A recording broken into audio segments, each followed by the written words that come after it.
Hello guys, मैं सृष्टि उपाध्याय आपका हमारे चैनल BLADLU पे हार्दिक स्वागत है।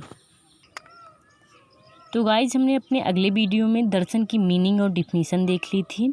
अब हम पढ़ेंगे दर्शन की प्रकृति, नेचर ऑफ फिलॉसफी, कि दर्शन की प्रकृति क्या है। हम दर्शन के बारे हम किसी चीज़ के बारे में किस प्रकार से सोचते हैं, क्योंकि किसी चीज़ के बारे में जो हमारा थिंकिंग होती है उसी को हम दर्शन कहते हैं।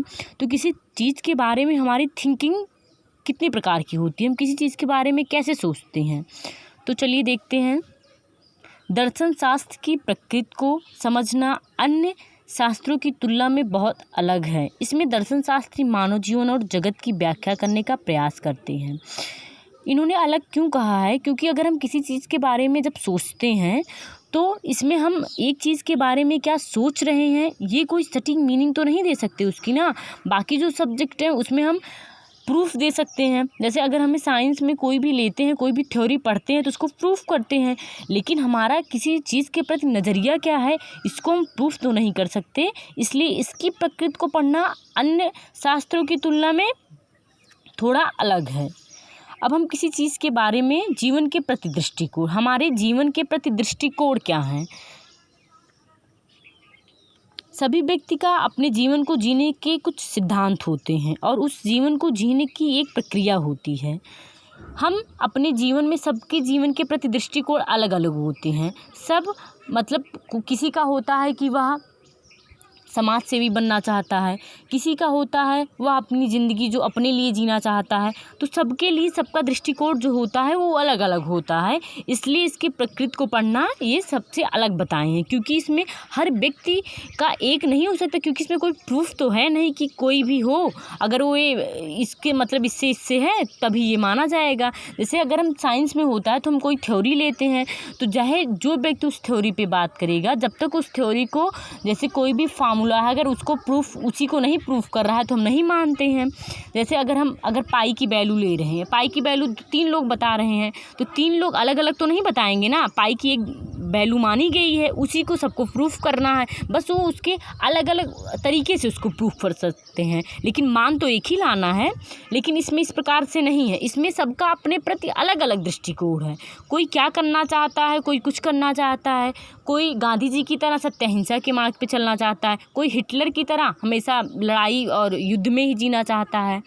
तो सभी व्यक्ति का अपने जीवन जीने के कुछ सिद्धांत हैं और उसको जीने की एक प्रक्रिया होती है। उदाहरण जैसे मदर टेरेसा, मैं जीवन भर दूसरों की सेवा की, उन्होंने क्या किया, जीवन भर दूसरों की सेवा की और उनका जीवन दर्शन वही था। इसी तरह महात्मा गांधी जीवन पर सत्य और अहिंसा के मार्ग पर चले, यही उनका जीवन दर्शन था। अब जीवन दर्शन क्या था गांधी जी का, कि मैं हमेशा सत्य और अहिंसा के मार्ग में चलूँगा। और मदर टेरेसा का था कि मैं हमेशा दूसरों की सेवा करूँगी। और हिटलर का था ना मैं खुद खुश रहूँगा ना किसी और को चैन से रहने दूँगा। तो इसी प्रकार सभी व्यक्तियों का अपने जीवन के प्रति दृष्टिकोण अलग अलग होता है। अब हम देखेंगे दूसरा टॉपिक क्या है, मानवीय अनुभवों का आधारित, मानवीय अनुभव पर आधारित होता है। हम किसी चीज़ के बारे में अलग अलग अनुभव किए रहते हैं तो हम उसको अलग अलग तरीके से व्यक्त करते हैं। जैसे कुछ विद्वानों का कहना है कि दर्शन शास्त्र एक मानवीय अनुभव है जिसे उसे प्रकृति से प्राप्त किया जाता है।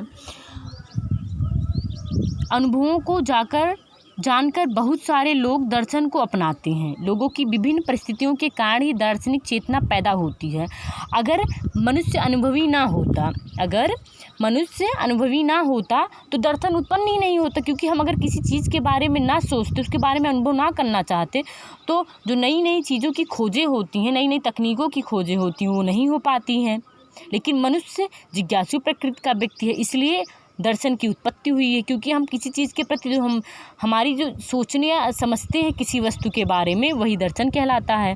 तो अनुभवों को जानकर बहुत सारे लोग दर्शन को अपनाते हैं। वो पहले नहीं मानते रहते, जब उस चीज़ को खुद फेस करते हैं, उस चीज़ के बारे में खुद उनको एक्सपीरियंस होता है तो उस चीज़ को जाके मान लेते हैं। जैसे संत और महात्मा, उन्हें अपने अनुभव के आधार पर ही दार्शनिक चेतना को विकसित किया है और लोगों को ज्ञान देकर उनके लिए मार्ग को तैयार किया। जो बड़े बड़े महात्मा और संत हुए हैं, जैसे स्वामी विवेकानंद जी ने जो बातें कही हैं उसको उन्होंने पहले एक्सपीरियंस किया है, फिर वो हमारे लिए कहे हैं, क्योंकि ताकि जो बातें उन्होंने कह दी है उन पे बाकी लोग अपना जीवन ना व्यर्थ करें, वो कुछ नया करें, इसके लिए उन्होंने अपनी बातों को लेखबद्ध किया। अब हमारा तीसरा दृष्टिकोण होता है आलोचनात्मक दृष्टिकोण। चलिए अब इसके अंदर पढ़ते हैं। दर्शन का दृष्टिकोण आलोचनात्मक होता है। यह जीवन के सभी पहलुओं का विश्लेषण करता है, विभिन्न मतभेद धारणाओं को स्पष्ट करके जीवन और जगत को जोड़ने का प्रयास करता है और तर्कपूर्ण चिंतन से जीवन के बहुत से कोणों को में एकता स्थापित करने का प्रयास करता है।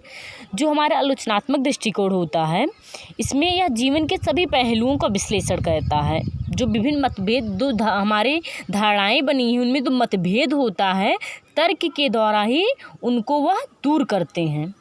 तीसरा है मानवीय अनुभवों का एकीकरण के द्वारा। एक था मानवीय अनुभवों पर आधारित था, दूसरा उसके एकीकरण से है।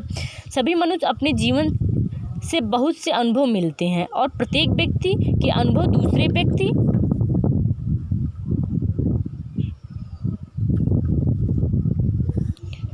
दूसरे व्यक्ति के अनुभव से अलग होते हैं, अलग प्रकार के होते हैं।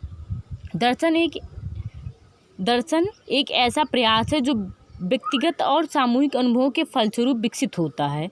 दर्शन शास्त्र मानव जाति को जोड़ता है और मानव को जितना हो सके ज्ञान प्राप्त करने का प्रयास करता है, जिससे मनुष्य में ज्ञान की तृप्ति हो जाती है। दर्शन शास्त्र की प्रमुख प्रकृति है जो मानव के अस्तित्व को सौदा उद्देश्य बनाता है और मानव समाज को ही सही रास्ता दिखाता है। तो दर्शन की जो मेन प्रकृति है वह है कि मनुष्य का जीवन उद्देश्य विहीन ना हो, वह अपने जीवन का एक उद्देश्य बनाए तथा उसको पूरा करने के लिए वह उसकी नई नई योजनाएं बनाए, क्योंकि उद्देश्य विहीन जीवन मनुष्यों का नहीं होता है। मनुष्य के पास मस्तिष्क होता है जिससे वो नए नए उद्देश्य बनाए और अपने जीवन को एक उद्देश्यपूर्ण जीवन से जिए। ये नहीं डेली का खाना पीना सोना, ये नहीं, उनका एक लक्ष्य होना चाहिए जिसे प्राप्त करने के लिए वो नए नए मार्ग प्रशस्त करें, क्योंकि मनुष्य एक सबसे चिंतनशील प्राणी है, उसमें मस्तिष्क है। बाकी अगर मनुष्य में मस्तिष्क ना होता तो वो भी जानवरों की भांति होता, लेकिन अगर मनुष्य में मस्तिष्क है तो उसका वह उपयोग करे जिससे वो अपने लिए तथा अपने समाज के लिए कुछ करे। तो अब हम इसका शॉर्ट फॉर्म देखेंगे कि हमने दर्शन की प्रकृति में कौन कौन से टॉपिक पढ़े। हमने दर्शन की प्रकृति में पढ़ा कि जीवन के प्रति दृष्टिकोण क्या है हमारा, सबके जीवन के प्रति दृष्टिकोण क्या है हमारा, मानवीय अनुभवों पर आधारित आलोचनात्मक दृष्टिकोण, मानवीय अनुभवों का एकीकरण। तो आज के लिए गाइस इतना ही। अदरवाइज़ आप वीडियो को लाइक शेयर ज़रूर करिएगा और अगर आपको वीडियो अच्छा लगा हो तो प्लीज़ सब्सक्राइब करिएगा। बाकी जो भी कुछ हो आप कमेंट में ज़रूर बताइए। Thank you.